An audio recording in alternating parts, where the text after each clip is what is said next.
Mill-miliet sa San Stefnu.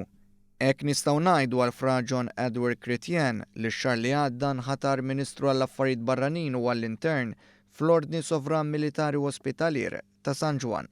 Il-Malti li kellu kariga daqstant għolja fl-Ordni ta' San Ġwan spiċċa tilef postu wara li ssib telta għal Gran Kunsill ta' din l-Ordni prestiġjuża u reġgħet ħatret mill-ġdid li Ġermaniż Albrecht von Bossolager.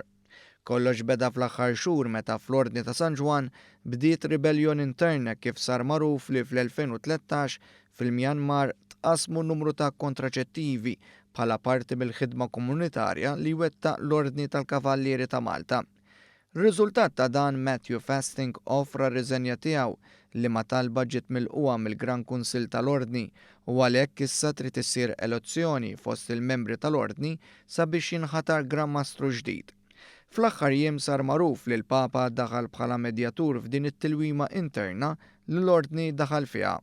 Sa mit-twaqqif tiegħu f'Ġerusalemm fl-1048 l-Ordni dejjem kien jirrispondi lejn l-awtorità papali u għalkemm Fasting aktar qabel kien qal li l-medjazzjoni mill-Papa ma kienx hemm bżonna minħabba li l-Ordni huwa sovran spiċċa biex kellu jmur fil-Vatikan u joffri r-riżenja tiegħu.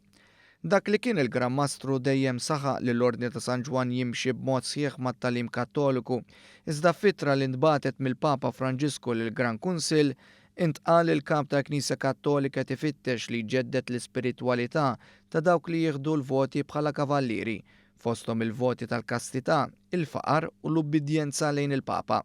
Din mhix l-ewwel kriżi interna li faqqet fih dan l-Ordni ta' San Ġwan li għandu storja u rabta speċjali ma' pajjiżna anki għax għal 268 sena ħakem fuq dawn il-Gżejjer.